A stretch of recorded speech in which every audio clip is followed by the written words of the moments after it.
Hey there, All Things MSP crew. I am here with Tim Golden. We are at Pax8 Beyond, which this is my first Pax8 Beyond. Tim, how many Pax8 Beyonds have you been to? I think this is at least my second, maybe my third, but don't quote me. I'm definitely sure it's my second, and we were here last year. We're really excited to be here. It's one of my most favorite conferences to be at.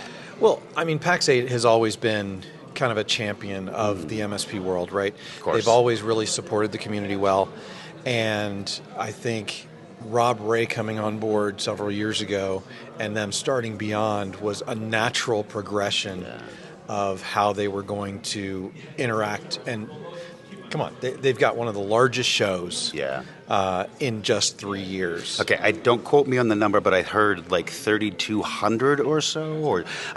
The very first slide where they said over 2,000, over 140 partners. I mean, that is a really large show. Yeah. You know, it can, from an MSP perspective, feel a little overwhelming. Yep. Right. One of the things I might suggest to those that are considering to attend next year, because you're obviously not here this year, is make sure you take the time to have some of the hallway conversations, visit the vendors, and interact with the people. Right. Come out from the shadows. I know, as a little introvert, it can be hard. Yeah. But take the time to meet with people. But if I can do a podcast as an introvert, I think anybody can go to a show as an introvert. And I want to talk about the hallway chats for just a second, because they are really, really important when it comes to what you get the most of out of these conferences.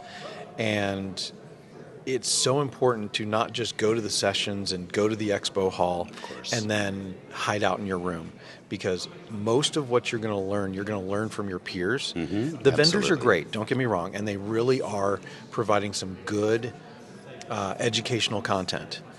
But it's your peers who have been there, done that. I mean, let's face it, some vendors like us have been MSPs, and so it's, you know, we're as helpful as we can be, but some of us have been out of it for a little while. True. I've been out of it for almost 11 years now.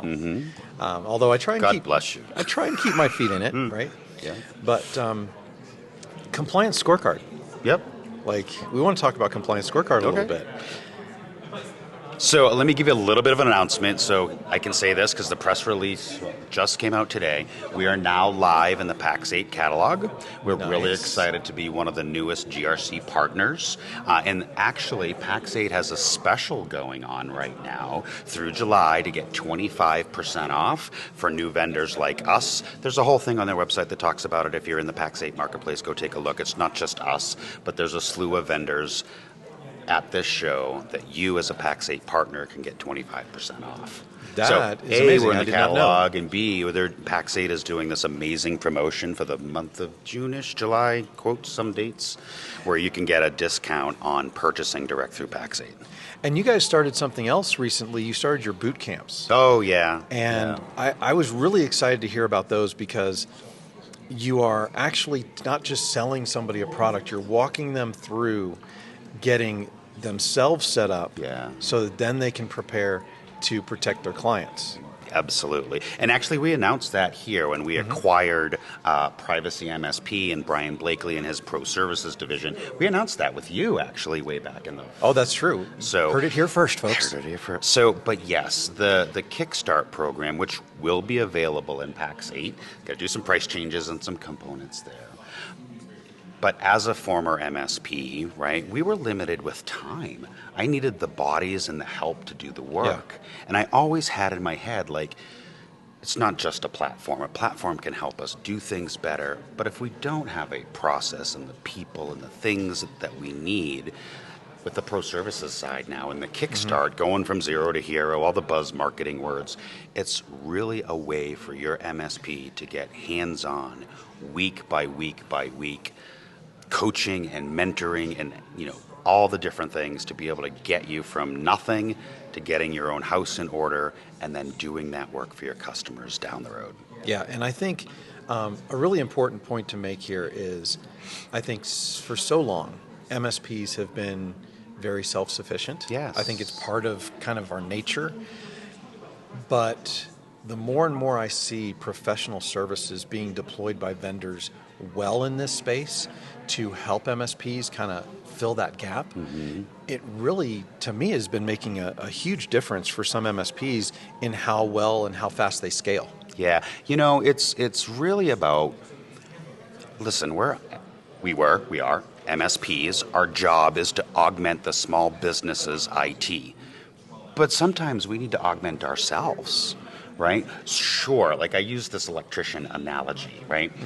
A plumber could pull wire through my house and wire the house, but I would never I would hire the electrician, right? So as an MSP, when we want to build a risk program, we want to reduce that risk for us and our customers and get them a little more compliant, a little more secure. Right. Maybe we don't have the staff, but we know we have the clients that understand and want to protect their business as well as our own MSP.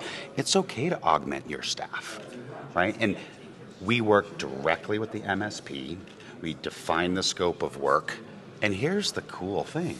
You get to take that and mark it up a little bit. And obviously we work this all out with you and your customer and scope of work and all that fun stuff. But you get to get paid to get your own house in order while getting your customer's house in order. And that's a huge point for me, because I think for a long time, a lot of MSPs looked at professional services as an expense when you really should be billing those professional services out and marking them up to make that profit. Most vendors, that's the way they're set up. If they offer professional services direct and to the channel, typically they will be discounted to the channel so that the channel can make a margin on it. We definitely do not have direct, with the exception of one. I always put this caveat. I have a good friend of mine, lives near me, does DoD, CMMC work. Yeah, he works with us. That is our one direct customer, but we are strictly channel focused. Yep, and that's one of the things I like about a lot of the vendors here is that they are strictly channel focused. Some of the bigger ones, obviously they've been doing this for a while, but I think where you get the best service sometimes as an MSP is through the channel-specific vendors. Well, Jay McBain up on stage during the keynote today talked about how the MSPs are the heart of the future of the small businesses. Yes. Right? We are the technical experts, and being able to bring that level of professionalism and service to those small businesses, right? They hire lawyers and doctors and professionals. Yep. You know what? Us as MSPs, we're in the same class. Yes. We need to look at ourselves as being those professionals and charge for it rightfully so. Yep, absolutely, because we are professionals and we are in a business level of professionalism. It's not, and I don't want to, put down electricians and plumbers because of course, they are very important to building a house or fixing my house, as the case may be. It's just that MSPs do operate at that business level. Yes, we do.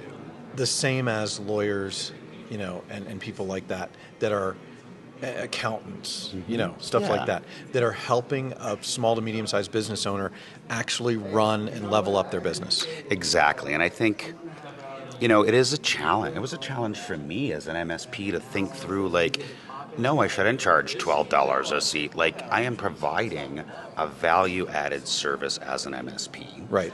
And I should be compensated accordingly, right? I don't go and negotiate my electric bill or my gas bill or what. I just pay the bill, right?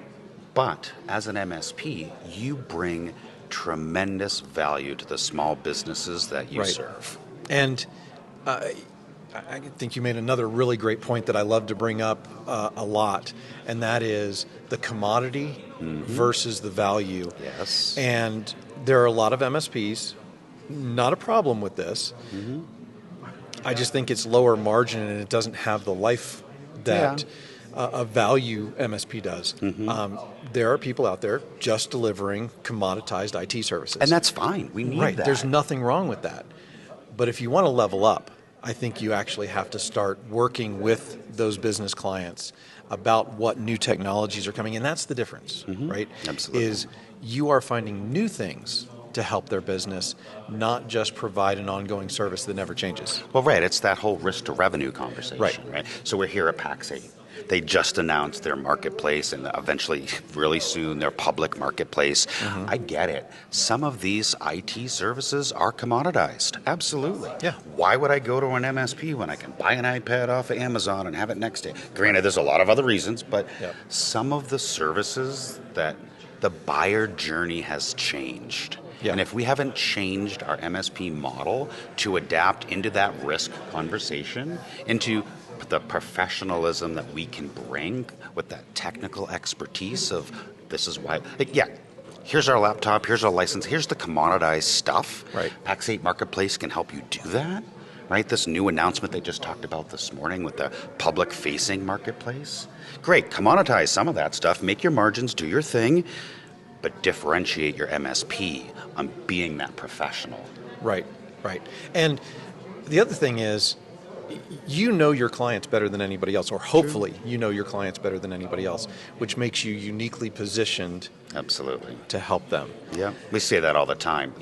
As an MSP, we hear this pushback like, we shouldn't do policies, we shouldn't do that, somebody else should do it. Well, actually, you're probably the ones in the best position to help and guide them. Don't make the decisions for them. Correct. Explain what you understand about the risks. Guide them, consult, be the professional. But allow them to make their risk-based decisions. You are in the best position to do that because you know, to the most part, about their technology stack, caveat, about what's going on. They don't care about the ones and zeros and the bytes and bits. That's your job. However, you can transform that conversation with your customer to help them better their risk posture. Let them buy their licensing, let them commoditize the things, make your margin, that's all good, but be that professional because you're in the best position to help them make risk-based decisions. Awesome. Well, if you are looking to up your compliance game with your clients, and this is a whole realm that I think every MSP should be working with, Tim, how do they get a hold of Compliance Scorecard and reach out and get started to find out how to fix their own house? Of course. And then get going with clients? Eric, well, thanks for that. Obviously, I try not to pitch and all the fun things, but yes, you can find us at compliancescorecard.com. If you can't find us on LinkedIn or any of the socials, you're not looking hard enough. We are in the Pax8 marketplace. Reach out to your VAM and your account manager at Pax8. They can certainly help you there. You can find us pretty much anywhere at this point. Awesome. Thank you, sir, and congratulations on the marketplace. Yes, and, thank you. I'll see you soon. Awesome. Thank you so much. Cheers.